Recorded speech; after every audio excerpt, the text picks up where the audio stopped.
আসসালামু আলাইকুম। আশা করছি আপনারা সবাই ভালো আছেন, সুস্থ আছেন। এন্ট্রি বাজেট সেগমেন্টে ওয়ালটন ফোনের জনপ্রিয়তা কেমন এটা আমরা সবাই জানি।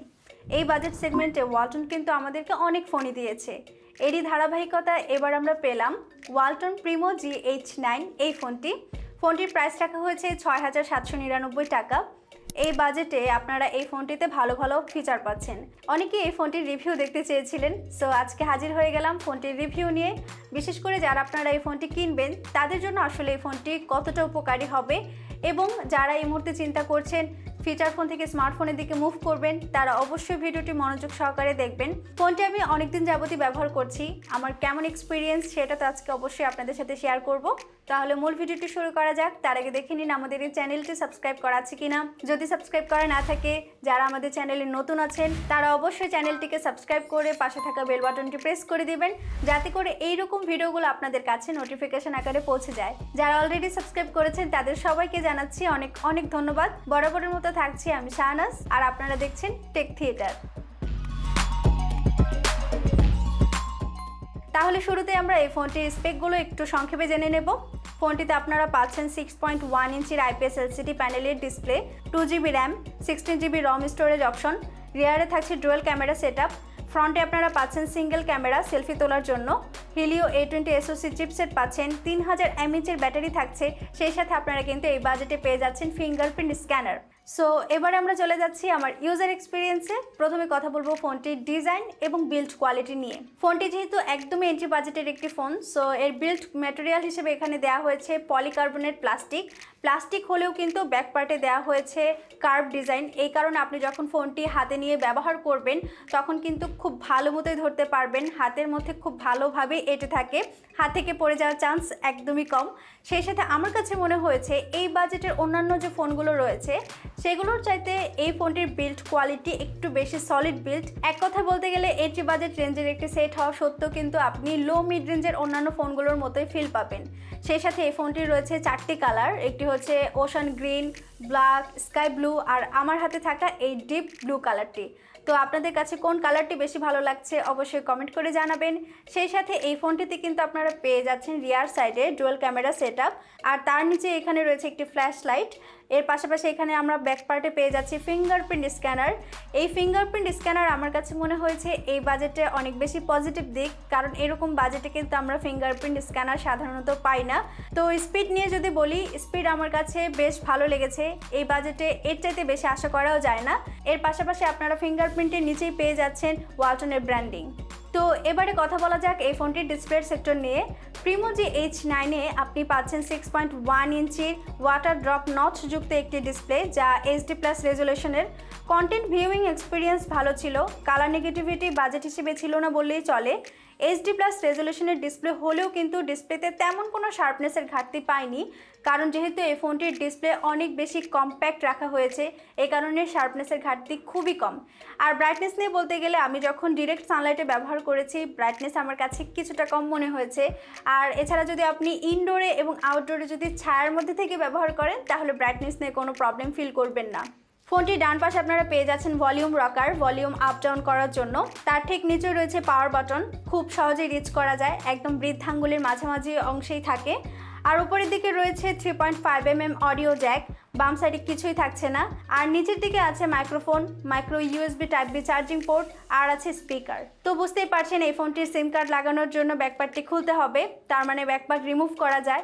ব্যাকপার্ট রিমুভ করলেই পেছনে পেয়ে যাচ্ছেন আপনারা 2টি সিম কার্ড স্লট, সেই সাথে ডেডিকেটেড মেমোরি কার্ড স্লট, যেটাতে আপনারা 256GB পর্যন্ত এক্সপেন্ড করতে পারবেন। আর সফটওয়্যার সেকশনে এই ফোনটিতে দেওয়া হয়েছে Android 10। আমার কাছে UI-টা অনেক বেশি ক্লিন মনে হয়েছে, র্যাম ম্যানেজমেন্টও মোটামুটি ভালো ছিল। পজিটিভ দিক হচ্ছে আপনারা এই বাজেটের মধ্যে এই ফোনটিতে পেয়ে যাচ্ছেন অ্যাপ ড্রয়ার, সেই সাথে Android 10 হওয়াতে কিন্তু আপনারা এই ফোনটিতে পেয়ে যাচ্ছেন ডার্ক মোডের সুবিধা। আর অ্যাপস ওপেনিংয়ে মাঝে মাঝে কিছুটা স্লো মনে হয়েছে, তবে সব সময় না। আর ফোনটি কিন্তু 4Gও সাপোর্ট করে। তো এবারে কথা বলা যাক পারফরমেন্স নিয়ে। প্রিমো GH9 এই ফোনটিতে দেওয়া হয়েছে MediaTek Helio A20 SoC, যা 1.8 GHz হচ্ছে এর হাইয়েস্ট ক্লক স্পিড, আর এটি একটি কোয়াড কোর প্রসেসর। একদমই এন্ট্রি লেভেলের একটি চিপসেট বলা যায়। চিপসেট নিয়ে কমপ্লেন করার আসলে কিছু নেই, ফোনটিও একদমই এন্ট্রি লেভেলের। সো আপনি দৈনন্দিন কাজগুলো ভালো মতোই করতে পারবেন, যেমন ফেসবুক ইউজ করা, সেই সাথে আপনি যদি ইন্টারনেট ব্রাউজিং করেন সমস্যা হবে না। তবে আপনারা চাইলে কিন্তু এই ধরনের ফোনগুলোতে লাইট অ্যাপসগুলো ব্যবহার করতে পারেন, যেমন ফেসবুক লাইট, মেসেঞ্জার লাইটের মতো অ্যাপসগুলো, তাহলে পারফরমেন্স আরও বেশি ভালো পাবেন। আমার মতে যদি এই ফোনটিতে 32 GB রম স্টোরেজ অপশন দেওয়া হতো তাহলে সবচাইতে বেশি ভালো হতো। আশা করছি ওয়ালটন এই বিষয়টি পরবর্তীতে খেয়াল রাখবে। আর গেমিং পারফরমেন্স নিয়ে বলতে গেলে এই ফোনটিতে আপনারা 2D গেমগুলো খেলতে পারবেন, যেমন টেম্পল রান, সাবওয়ে সার্ফার্সের মতো গেমগুলো। আর আমার ব্যক্তিগত অভ্যাস হচ্ছে আমি যখনই একটি নতুন ফোন হাতে পেয়ে যাই তখন সেই ফোনটিতে আমি পাবজি ইনস্টল করে ফেলি। তো এটার ক্ষেত্রেও ব্যতিক্রম ছিল না, আমি ফোনটিতে পাবজি ইনস্টল করেছি। আপনারা পাবজি ফোনটিতে খেলতে পারবেন, ব্যালেন্সড গ্রাফিক্স, মিডিয়াম ফ্রেম রেটে সর্বোচ্চ। তো পারফরমেন্স কেমন আপনারা স্ক্রিনে দেখতে পাচ্ছেন, আশা করছি বুঝতে পারছেন। আর সেই সাথে ফ্রি ফায়ারও ভালো মতোই খেলতে পারবেন। তো এবারে কথা বলা যাক ফোনটির ক্যামেরা সেক্টর নিয়ে। আপনারা এই প্রিমো GH9 ফোনটিতে পেয়ে যাচ্ছেন রিয়ার সাইডে ডুয়েল ক্যামেরা সেটআপ। প্রাইমারি ক্যামেরাটি হচ্ছে 13 মেগাপিক্সেলের, যার অ্যাপারচার 2.0, আরও থাকছে 0.3 মেগাপিক্সেলের ডেপথ সেন্সর। আর ফ্রন্টে আপনারা পেয়ে যাচ্ছেন 5 মেগাপিক্সেলের সেলফি ক্যামেরা, যার অ্যাপারচার হচ্ছে 2.2। এবার যদি আমরা পিকচার কোয়ালিটি নিয়ে বলি, আউটডোরে আপনি যদি ভালো আলোতে ছবি তোলেন তাহলে খুবই ভালো ছবি আসে, অ্যাটলিস্ট এই বাজেটের ফোন হিসেবে ঠিকঠাক আছে। এবং সেই সাথে আমার কাছে মনে হয়েছে শার্পনেস, ডিটেলসের একটু ঘাটতি রয়েছে। ছবির কোয়ালিটি আমার কাছে মনে হয়েছে কালারগুলো ন্যাচারালের কাছাকাছিই দিচ্ছিল।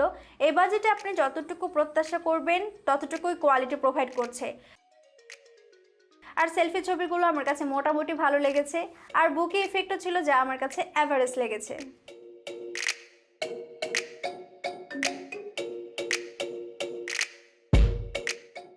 এই বাজেটের অন্যান্য যে ফোনগুলো রয়েছে সেগুলোর তুলনায় অনেক ভালো লো লাইট পারফরমেন্স দিতে পারে। ছবির কোয়ালিটি দেখেই নিশ্চয়ই আপনারা বুঝতে পারছেন। আর ফোনটিতে আপনারা ভিডিও ধারণ করতে পারবেন আপ টু 1080p 30 fps-এ। সেই সাথে এই ফোনটির ব্যাটারি সেক্টরে দেওয়া হয়েছে 3000 mAh একটি ব্যাটারি, আর বক্সে পেয়ে যাবেন 5 ওয়াটের চার্জার। তো আমার কাছে মনে হয়েছে যদি ফোনটিতে 4000 mAh ব্যাটারি থাকতো তাহলে অনেক বেশি ভালো হতো। আর ব্যাটারিকে আমার ফুল চার্জ দিতে সময় লেগেছে প্রায় 2.5 ঘন্টারও একটু বেশি সময়। তবে আপনারা যারা নর্মাল ইউজ করতে চাচ্ছেন তারা কিন্তু একদিনের মতো ব্যাটারি ব্যাকআপ পেয়ে যাবেন। সেই সাথে ফোনটির কল কোয়ালিটি নিয়ে যদি বলি, কল কোয়ালিটি ভালো ছিল। ইয়ারপিসের সাউন্ড কোয়ালিটি আমি ভালো পেয়েছি, স্পিকারের লাউডনেসও পর্যাপ্ত পরিমাণে ছিল। নেগেটিভ দিকগুলোর মধ্যে আমার কাছে মনে হয় যদি ফোনটিতে LED নোটিফিকেশন লাইট থাকতো খুবই ভালো হতো। সেই সাথে 4000 mAh ব্যাটারি দরকার ছিল, 32 GB রম স্টোরেজ অপশন থাকলে আরও বেশি ভালো হতো। তো সবশেষে আমি বলবো 6799 টাকাতে এই ফোনটি আমার কাছে মনে হচ্ছে ডিসেন্ট একটি ফোন এই বাজেটের মধ্যে। বিশেষ করে এর ডিসপ্লের কোয়ালিটি, বিল্ড কোয়ালিটি আমার কাছে বেশি ভালো লেগেছে। সেই সাথে আপনারা কিন্তু এই বাজেটে এই ফোনটিতে পেয়ে যাচ্ছেন ফিঙ্গারপ্রিন্ট স্ক্যানার, যা অনেক বেশি পজিটিভ দিক। আর আমি সাজেশন দেবো যারা আপনারা চিন্তা করছেন ফিচার ফোন থেকে স্মার্টফোনের দিকে মুভ করবেন তারা অবশ্যই এই ফোনটি আপনাদের পছন্দের তালিকায় রাখতে পারেন। তো আপনার কি মতামত ফোনটি নিয়ে সেটা কমেন্ট করে জানিয়ে দিতে পারেন। এই ভিডিওটি ভালো লেগে থাকলে একটি লাইক দেবেন, কমেন্ট করবেন, শেয়ার করতে পারেন আপনার বন্ধুদের সাথে। আর আপনারা যারা এখন আমাদের ফেসবুক গ্রুপে জয়েন করেননি আশা করছি জয়েন করে ফেলবেন। আপনারা স্মার্টফোন সংক্রান্ত বা যে কোনো টেকনোলজি রিলেটেড সংক্রান্ত পোস্ট সেখানে করতে পারবেন এবং আমাদের অ্যাডমিন মডারেটর আছে আপনাদেরকে সাহায্য করবে। তো সবাই জয়েন করে ফেলবেন, লিঙ্ক দিয়ে রাখলাম ডেসক্রিপশন বক্সে। দেখা হচ্ছে পরের ভিডিওতেই। সবাই খুব ভালো থাকবেন, আল্লাহ হাফেজ।